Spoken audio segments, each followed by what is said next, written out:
네, 오늘 아침 방송도 역시나 저는 윤석열 대통령의 민생 토론회와 관련된 소식 전해드릴 거고요. 그리고 민생 토론회에서 윤석열 대통령이 얼마나 큰 그림을 그리고 있는지를 우리 시청자 여러분들에게 전달드리고자 합니다. 요즘 제가 아침 방송을 준비할 때마다 굉장히 기분 좋은 게 한 가지가 있습니다. 자, 무슨 얘기냐면요. 그러니까 제가 윤석열 대통령의 민생 토론회를 첫 번째부터 지금까지 계속해서 방송을 해드렸습니다. 근데 요즘은요, 자료 찾는 게 많이 쉬워졌어요. 무슨 얘기냐면은, 과거에는 많은 언론들이 윤석열 대통령의 민생 토론회에서 잘 포커스를 맞추지 않았습니다. 보도 자체를 안 했어요. 그래서 제가 그것이 화가 나고 안타까워가지고 1회 때부터 우리 시청자 여러분들에게 윤석열 대통령이 민생 토론회 하고 있다. 그 민생 토론회에서 어떤 정책을 내고 있다. 그리고 이 정책이 지금 우리 미래와 현재에 어떤 영향을 끼칠 것인지 자세하게 전해드렸습니다. 그런데 최근에는 제가 자료 찾는데 굉장히 수월합니다. 이유인즉슨 언론들이 보도를 많이 하고 있습니다. 적게 하는 것도 아니고요. 많이 하고 있어요. 그러니까 윤석열 대통령의 민생 토론회와 관련돼 가지고 언론들이 내용을 자세하게 보도하고 있다는 것입니다. 그리고 더 나아가서 그렇게 언론들이 보도를 하니까 많은 국민분들이 윤석열 대통령의 민생 토론회에 관련돼서 관심을 갖고 그와 관련돼서 뉴스를 접하고 실제 그와 관련돼서 윤석열 대통령 지지율 상승 효과가 나고 있다는 것이에요. 저는 그렇기 때문이라도 요즘 방송을 준비할 때마다 참 기분이 좋다라는 생각이 든다는 것인데 저는 이거 다 우리 시청자 여러분들 덕분이라고 생각을 합니다. 그러니까 제가 항상 말씀을 드렸죠. 제가 윤석열 대통령의 민생 토론회를 말씀드렸던 이유 다 한 가지였습니다. 우리 시청자 여러분들이 알려주셔라. 그래야지만 윤석열 대통령의 정책에 대해서 우리 국민들이 알 수가 있고 그것이 윤석열 대통령의 지지율 상승으로 이끌어질 것이다 라고 제가 여러 차례 말씀을 드렸는데 그걸 우리 시청자 여러분들이 함께 해주셨기 때문에 저는 지금 이러한 결과 만들어낼 수 있다라고 보고 있는 것입니다. 자, 저는 그렇기 때문이라도 계속할 거예요. 언제까지 할 거냐? 윤석열 대통령 임기 끝나는 그날까지 전 계속할 겁니다. 자, 그러니까 윤석열 대통령이 뭐 이번 총선뿐만이 아니라 추후 총선이 끝난 이후에도 어떤 정책을 내놓는지, 그게 어떤 큰 그림을 그리고 있는지, 그게 현재 미래와 관련돼서 우리와 어떤 영향을 끼치는지까지 우리 시청자 여러분들에게 계속 전해드릴 테니까요. 계속해서 많은 관심 지켜주시기를 부탁드리겠습니다. 자, 방송을 좀 해볼까 하는데요. 제가 여러 차례 말씀을 드렸습니다. 분명히 좌파들이 총선이 가까워져 오면은 별짓을 다 할 거다. 분명히 별의별 가짜뉴스를 다 쏟아낼 것이다. 라고 말씀을 드렸는데, 야, 뭐 이런 짓 하더라고요, 결국에는요. 자, 윤석열 대통령의 소위 말하는 딥페이크 영상이죠. 조작 영상이 지금 확산이 되고 있다고 합니다. 그래서 이게 지금 경찰이 방심위에 삭제 요청을 했대요. 그래서 뭐 제목이 윤석열 대통령 양심 고백이라 그래가지고, 자, 보시면 저 윤석열 국민을 괴롭히는 이래가지고 뭐 양심선을 했다라는 겁니다. 보시면요, 진짜 윤석열 대통령 영상 같아요. 근데 이게 사실상 가짜 영상이라는 겁니다. 그리고 이와 관련돼서 뭐 이런 내용이 있다고 합니다. 제가 국민을 괴롭혔다. 뭐 민생이 없다. 부정불패를 일삼았다. 국민을 고통에 빠뜨렸다. 라는 말도 안 되는 영상을 지금 누군가가 만들어서 뿌렸고 그와 관련돼서 경찰이 지금 방심위에 삭제 요청을 했다라는 것입니다. 자, 누구겠습니까? 좌파들이겠죠. 저는 무엇보다 북한이 의심스럽다. 라는 생각이 든다라는 거예요. 자, 그렇기 때문이라도 우리 시청자 여러분들께서도 혹시라도 저런 영상을 보게 되시면요. 신고해 주십시오. 네, 신고해 주세요. 이거 저희가 다 지켜봐야 되는 겁니다. 그러니까 물론 저도 좌파 방송을 보는 이유가 이런 것 때문인 겁니다. 그러니까 좌파 애들이 어떤 가짜 뉴스를 내놓고 있는지 앞으로 어떤 걸 가지고 선전선동을 할지 미리 알고 대처하고 그와 관련돼서 수사 요청을 하기 위해서 제가 좌파 방송 많이 보는 거예요. 마찬가지입니다. 우리 시청자 여러분들이 만약에 이러한 영상 보시면요. 수사기관에 신고해 주십시오. 그래야지만 이와 관련해 대응할 수 있습니다. 이걸 우리가 함께 해야 된다라는 점 우리 시청자 여러분들에게 전달드리면서 이제 본격적으로 윤석열 대통령의 민생 토론회와 관련된 소식 전해드리도록 하겠습니다. 자, 우리 아직까지 좋아요 안 누르신 분들 좋아요 꼭 눌러주시고요. 우리 구독 버튼 안 누르신 분들 구독 버튼 꾹 눌러주십시오. 자, 이런 상황 속에서도 윤석열 대통령 어제도 뚝심 있게 민생 토론회 열었습니다. 자, 벌써 14번째입니다. 제목을 보시면요.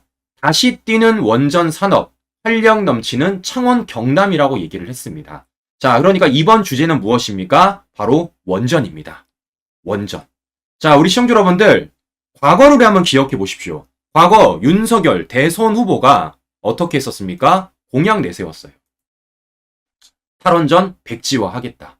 원전 최강국을 건설하겠다. 이렇게 한 줄 공약을 내놨었습니다. 기억들 하시죠? 자, 그런데 이와 관련돼서 어제 윤석열 대통령이 실제 정책을 내놓은 것입니다. 자, 어떤 얘기를 했냐면요. 첫 번째, 이런 얘기를 했어요. 이승만 대통령께서 원전 기초를 다졌고 문재인이 기술을 사장시켰다 라고 얘기했습니다. 우리 아마 건국전쟁을 보신 분들은 아시겠지만요. 사실상 지금의 우리나라의 원전 기술, 이 기초를 이승만 대통령이 다져놨습니다. 네. 그러니까 그때 당시만 해도 원전의 이응차도 몰랐던 게 우리나라 아니겠습니까? 그런데도 불구하고 이승만 대통령은 이 미래를 내다보고 원전 기초를 다졌고 지금의 원전을 이승만 대통령과 박정희 대통령이 사실상 만들었다고 보면 되는 것입니다. 그와 관련해서 어제 윤석열 대통령이 얘기를 했고 반대로 문재인은 이 기술을 사장시켰다라고 얘기를 한 것인데요. 자, 그래서 윤석열 대통령 이걸 이어간다라는 겁니다. 어제 어떤 얘기를 했느냐? 이런 얘기했어요. 올해를 원전 재도약 원년으로 만들겠다. 이런 얘기를 했습니다. 자, 그러면 여기서 한 가지 점검할 게 있습니다. 그러면 윤석열 대통령은 그동안 본인이 대선 후보 시절에 얘기를 했었던 탈원전 백지화, 원전 최강국 건설 이 공약을 얼마나 지켰을지 궁금하지 않습니까? 저도 궁금하더라고요. 제가 직접 자료를 하나하나 찾아봤습니다. 자, 원전과 관련돼서 문재인 정권이 탈원전을 실시를 했습니다. 그때 당시 우리가 우려됐던 게 무엇이겠습니까? 바로 우리 기술이 사장되는 것입니다. 이 기술이 사장됨에 있어서 가장 우려됐던 게 무엇이냐? 매출이 줄어드는 거예요. 그리고 또 무엇입니까? 인력이 줄어드는 겁니다. 그러면 문재인 정권 5년 동안 얼마나 매출이 줄었고 인력이 사라졌느냐? 원전 매출 13조, 인력이 2,128명이 사라졌다는 겁니다. 이게 문재인 정권 5년 동안 탈원전의 폐해인 겁니다. 자, 무엇보다 문재인 정권 당시 어떤 일이 있었습니까? 원전 마이스트고가 미달이 났어요. 한 번도 미달이 나지 않고 오히려 경쟁률이 굉장히 높았었던 그 원전, 울진원전 마이스트고가 미달이 났습니다. 심지어 오죽하면은 그 고등학생들이 문재인을 향해서 편지 썼습니다. 저희가 안전 지킬게요. 탈원전 다시 생각해 주세요. 라면서 이렇게 고등학생들이 편지까지 써서 문재인한테 보냈습니다. 그럼에도 불구하고 문재인은 탈원전을 실시했었죠. 그런데 우리가 정권 교체를 하고 나서 지금 윤석열 정부가 들어서고 나서는 어떻게 되었냐? 자, 일단 첫 번째. K원전 수출 13년 만에 재시동 걸었습니다. 이집트에 3조 규모 계약 따냈고요. 무엇보다 가장 좋은 건 무엇이냐면요. 바로 원전 산업 인력들이 돌아오고 있다는 겁니다. 증가되고 있다는 거예요. 무슨 얘기냐? 탈원전 여파가 거의 끝나고 있습니다.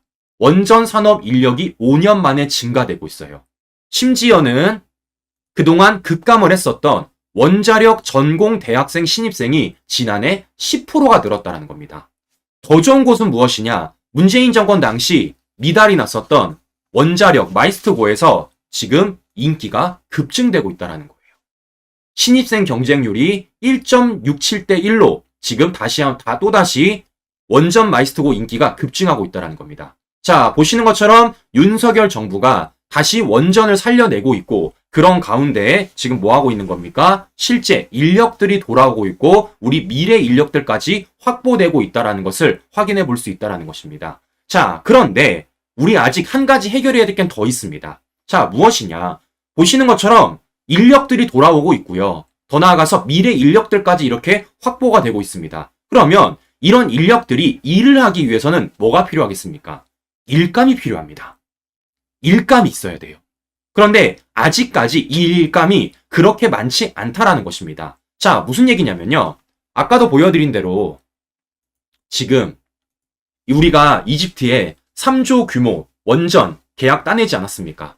사실 이거는요. 대기업들이 굉장히 호재입니다. 그러면 우리가 원전 산업을 살리기 위해서는 진짜 살려야 될 게 어디겠습니까? 물론 대기업도 살려야 되겠지만 중소기업도 살아야 돼요. 그게 진짜 원전 생태계를 살려내는 것입니다.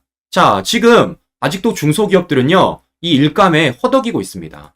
아직도 일감 보릿고개라는 거예요. 자, 그러면 이와 관련돼서 어떻게 되겠습니까? 정부가 대처를 해야겠죠. 그래서 어제 윤석열 대통령이 원전과 관련돼서 정책을 내놓은 겁니다. 어떤 정책을 내놨냐? 바로 이거예요. 원전 3조 3천억 일감을 공급하겠다. 특별금융 1조 원을 지원하겠다라고 어제 정책을 내놓은 것입니다. 자, 어제 윤석열 대통령이 내놓은 정책을 좀 보여드리면요. 바로 이런 정책을 내놨습니다. 자, 보시는 것처럼 크게 보시면 일감 공급, 중소기업 계약금 선급 지급, 금융 지원, 투자 확대, 연구 R&D 확대까지 있습니다. 자, 보시면 대부분의 원전 생태계 주요 정책이 어디에 초점이 맞춰져 있습니까? 중소기업과 중견기업에 맞춰져 있다는 것을 확인해 볼 수 있는 것입니다. 자, 그러니까 윤석열 대통령은 원전을 살려내기 위해서 지금 뭐 하겠다라는 거예요? 지금 대기업뿐만이 아니라 중소기업까지 살려내려는 그런 큰 그림을 그리고 있다는 걸 확인해 볼 수 있다는 것인데, 자, 여기에 한 가지가 더 있습니다. 우리가 주목해야 될 것은요, 바로 이거예요. 연구개발을 확대하겠다는 겁니다. 그러니까 원전 R&D 연구개발을 확대하겠다는 거예요. 그러면 윤석열 대통령이 지금 어떻게 하려고 하고 있느냐? 이와 관련돼 가지고 막대한 금액을 투자하겠다는 겁니다. 어느 정도 투자를 하느냐? 4세대 원전 R&D에 5년간 4조 원을 투자하겠다는 거예요. 그러니까 미래 먹거리와 관련돼서 차세대 원전 R&D에 5년간 4조 원을 투자하겠다는 건데, 그러면 이 차세대 원전이 무엇이냐? 바로 SMR, 소형 모듈 원전입니다. 이게 지금 뭐라고 불리냐면요. 게임 체인저라고 불려요. 게임 체인저. 그러니까 우리가 그동안 원전이라고 생각하면은 굉장히 큰 부지에 굉장히 크게 들어서는 게 원전 아니었습니까? 근데 이제는요, 그게 아니라는 겁니다. 큰 게 아니라 소형 모듈 원전이라는 거예요. 작게 만들어서 그 원전을 공급한다라는 겁니다. 그게 지금 원전의 게임 체인저로 불리고 있어요. 여기에 윤석열 대통령이 미래를 위해서 5년간 4조 원을 집중 투자하겠다라는 겁니다. 그러면 이걸 통해서 우리가 뭘 할 수가 있느냐? 바로 이걸 하겠다라는 거예요. 설계부터 제작까지 다 우리 기술을 만들어내겠다라는 겁니다.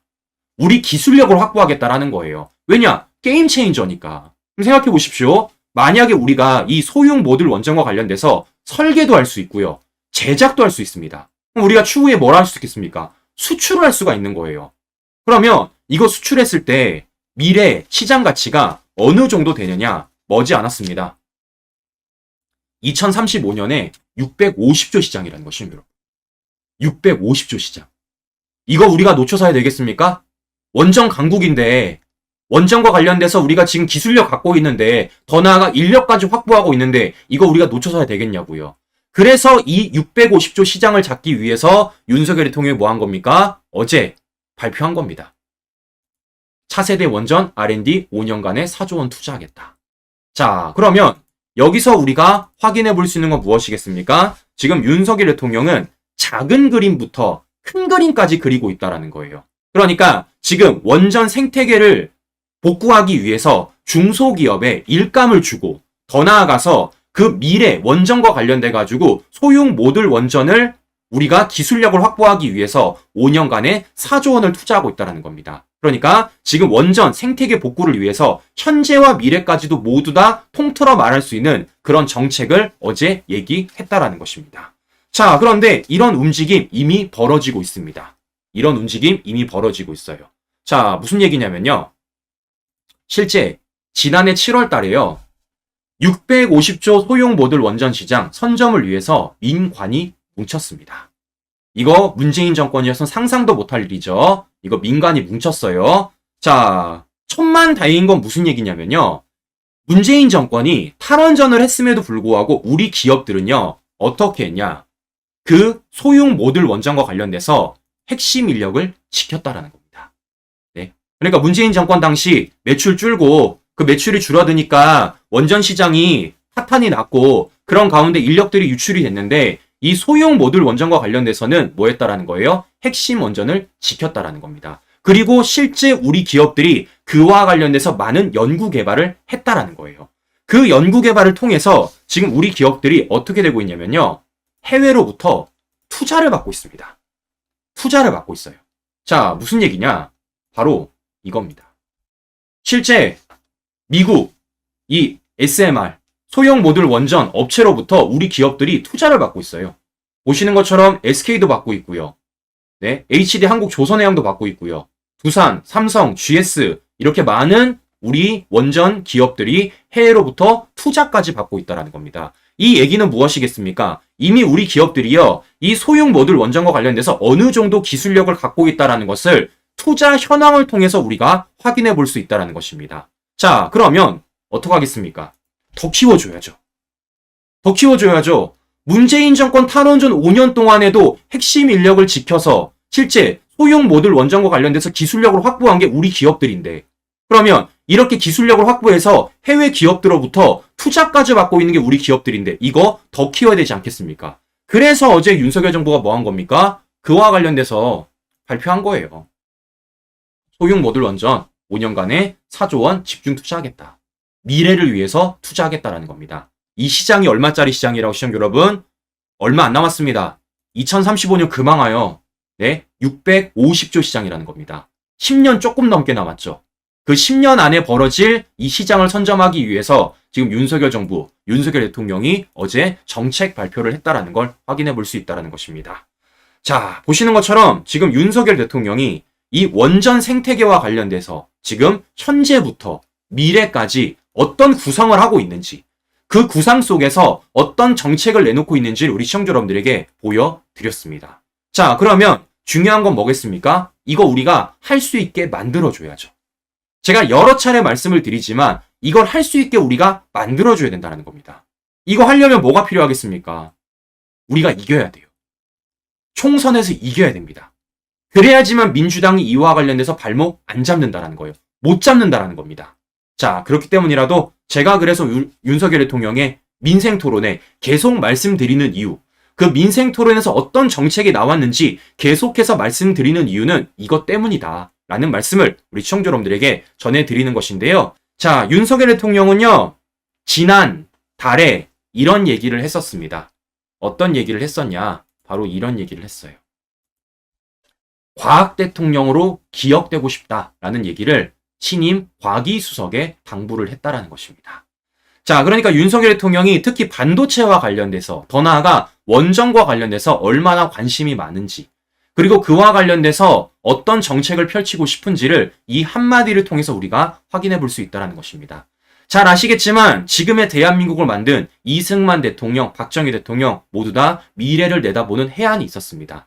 그리고 그 미래를 내다보는 해안에는 반드시 빠지지 말아야 될 게 뭐가 있습니까? 바로 과학 기술력입니다. 그 과학 기술력을 높이기 위해서 우리가 어려운 경제 상황에도 불구하고 이승만 대통령, 박정희 대통령은 과학 인력들을 길렀던 것이고요. 그 과학 인력들을 기르기 위해서 많은 국가 기반을 다졌던 것입니다.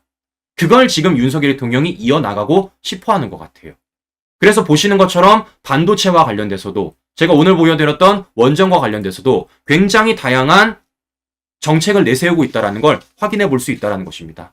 자, 그래서 지금 윤석열 정부는요, 뭐를 하고 있냐면요, 실제 이걸 하기 위해서 신설도 했습니다. 과기기술수석을 신설을 했어요. 여기에 박상욱 서울대 교수를 임명까지 했고, 최근에는 이와 관련하여서 과기부 1, 2 차관을 동시에 교체까지 했습니다.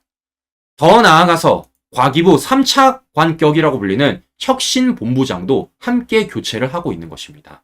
자, 그러니까 지금 미래와 관련돼서, 특히 이 세계 시장과 관련돼서 어떻게든 트렌드를 잇기 위해서 정말 많은 노력들을 하고 있고, 그 노력 속에서 인적 쇄신, 더 나아가 정책까지 밝히고 있다는 것을 확인해 볼 수 있다는 것이죠.